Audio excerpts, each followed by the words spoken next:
Hello everyone, আসসালামু আলাইকুম। আমি তানবীর হাসান, তানবীর ব্লগ থেকে বলছি। আজকে এক বড় ভাইয়ের তরফ থেকে আমাদের সবাইকে খাওয়ার জন্য উনি নিয়ে আসছে তো একটা রেস্টুরেন্টে। তো এই যে দেখতেছেন মোটামুটি আমরা সবাই এখানে উপস্থিত আছি। তো আজকে আমরা আসছি হলো এই যে এই রেস্টুরেন্টটাতে। এই রেস্টুরেন্টে অনেক নাম শুনছি, বড় ভাই নাকি প্রায় সময় এখানের খাবার দাবার নিয়ে উনি টেস্ট করে বা খায়। তো যাতে করে বড় ভাইয়ের খুব পছন্দের একটা রেস্টুরেন্ট, হয়তো বা দেখতে যেমনই হোক না কেন, কিন্তু এখানের খাবার দাবারের মান দেখলাম আসলে খুবই ভালো। আর যা কিছুই তৈরি করতেছিল ওনারা সম্পূর্ণ নিজের চোখের সামনেই তৈরি করে দিতেছিল। আমি যাই যাইতেছিলাম ওনারা নিজের হাতে এবং নিজের আমাদের চোখের সামনে এটা তৈরি করতেছিল। তো আসলে দেখে আসলে খুবই ভালো লাগতেছিল।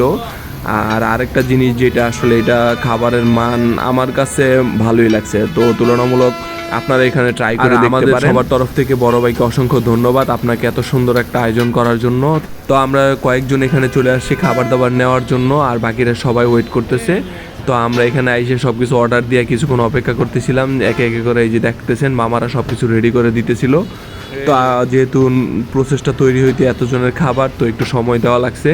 তো এখন এই যে প্রায় শেষের পথে হয়ে গেছে। তো এখন ওনারা পার্সেল করতেছিল একে একে করে, কারণ যেহেতু একসাথে 8-10 জন বসে খাবো, তো এটা আসলে একটা বড়সড় একটা প্যাকেজই। তো এটা তৈরি করতেও প্রায় 30 থেকে 35 মিনিট সময় ওনারা নিয়েছিল। আর আমরা আগে থেকে বলে দিয়েছিলাম যাতে আমাদের পার্সেলটা খুব সুন্দর এবং খাবারটা যাতে খুব মজা হয়। তো এই সুবাদে উনি নতুন করে যে তৈরি করে এক একটা আলাদা আলাদাভাবে প্যাকিং করে দিতেছিল, অসুবিধা না হয়। তো আলহামদুলিল্লাহ এটা খাবারটা আসলে খুবই ভালো ছিল। আপনারা চাইলে